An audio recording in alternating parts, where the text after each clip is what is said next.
Once upon a time, in land far, far away, lived a poor woodcutter and his wife and his two children, Hansel and Gretel. They were very poor and always had very little to eat.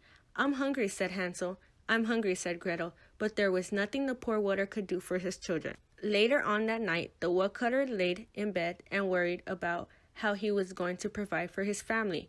"We can barely afford to feed our children, let alone ourselves," the woodcutter told his wife. "It is simple," said the wife. "We get rid of these kids, we won't have to worry about feeding our kids if we don't have kids anymore. Tomorrow in the morning, give them each a piece of bread and lead them deep into the forest and simply leave them there." The woodcutter protested. "No, we can't do that to our kids." "Who cares?" said the wife. "I don't want to starve to death. The kids have lived long enough, they will understand." "Well, I guess that makes sense. Too bad the kids have to starve. Better them than us," said the woodcutter. Hansel and Gretel could not sleep because they were hungry and heard everything their parents said. "It's all over for us," said Gretel. "We're going to die." Hansel reassured his sister that they would in fact not die, for he had a plan, a great plan. Hansel slipped out the back door and put his plan into action. He searched and packed as much flint as he could into his coat and went back into the house and said, "Do not worry, sister. God has not abandoned us." Knowing that he and his sister were going to be safe, he fell asleep. The next morning, the woodcutter wife woke the children up. "Wake up, you lazy good-for-nothing kids. The wood isn't going to cut itself." She gave them each a piece of bread and sent them on their way to go cut wood with their parents.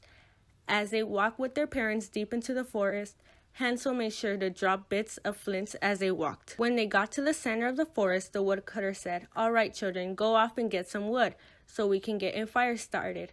Hansel and Gretel went off into the forest and collected as much as wood as they could carry. Soon they had an enormous mountain of firewood. Their father lit some of the fire they collected so that they would all be warm. "All right, children, sit here by the fire and rest up," said the woodcutter. "Your mother and I will be off to go cut more firewood.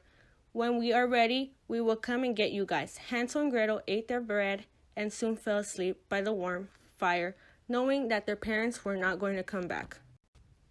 Later that night, they woke up from their nap. Their parents were nowhere to be seen.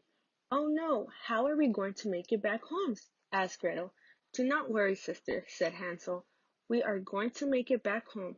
The flint that Hansel had dropped as they walked through the forest shined in the moonlight and showed a path for them to go back home. They followed the path and made the flint and were back home in no time. They soon made it back home. "You naughty, naughty children," their mother yelled. "Why did you fall asleep in the forest? We thought you guys were never coming back." The woodcutter smiled, knowing that his children were able to make it back home.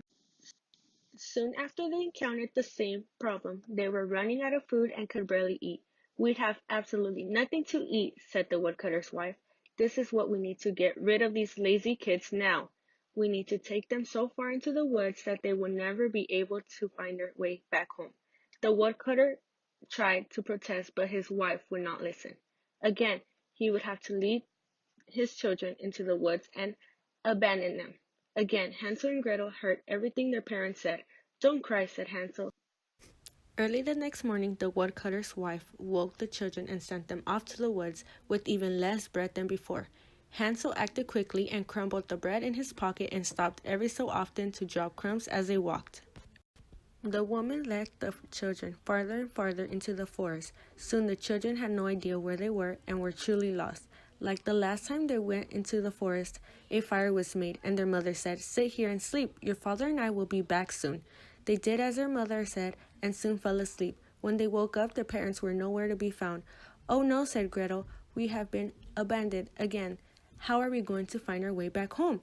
"Don't worry, the breadcrumbs I dropped as we walked here will lead us back home." Hansel and Gretel began to search for the breadcrumbs, but to their horror, they were nowhere to be found, for the birds of the forest had come by and devoured the crumbs. Hansel and Gretel were truly lost. Hansel and Gretel walked around aimlessly in the forest, getting more and more lost as time passed. As they walked around, they soon came to a house made out of bread, roof with cakes, and windows made out of sugar. "Food!" Hansel exclaimed. "This house will make a fine meal for the both of." Soon Hansel and Gretel began to feast on the house. They ate and ate till they could eat no more. Soon the door burst open. Out emerged an old, kind lady. "Ah, my children, please come inside and eat with me. It won't be a problem." Hansel and Gretel were scared but joined the old woman into her house. The old woman fed them milk and pancakes. Hansel and Gretel again ate till they could eat no more and soon fell asleep in the old woman's house. Although the woman appeared to be old and kind, she was a wicked witch and planned on eating the poor children. "What a fine feast," said the witch. The next morning the witch locked Hansel up, for was he to be fattened up and eaten. Gretel was forced to help the witch cook for her brother. As time passed, Hansel ate and got fatter while Gretel barely got anything to eat. Soon Hansel was big enough for the witch to eat. "Prepare the oven," said the witch. "Today we will cook the fat boy." "I don't know how to turn it on," said Gretel. The witch ran to the oven and pushed Gretel out the way. "Stupid girl, I will do it myself." As the witch began to turn on the oven, Gretel pushed her in and shut the door and left the witch to burn. "Brother, I have killed the witch," said Gretel as she ran to free her brother.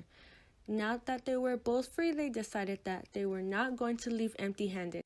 They stuffed their coats with the witch's treasures and ran away from the house as fast as they could.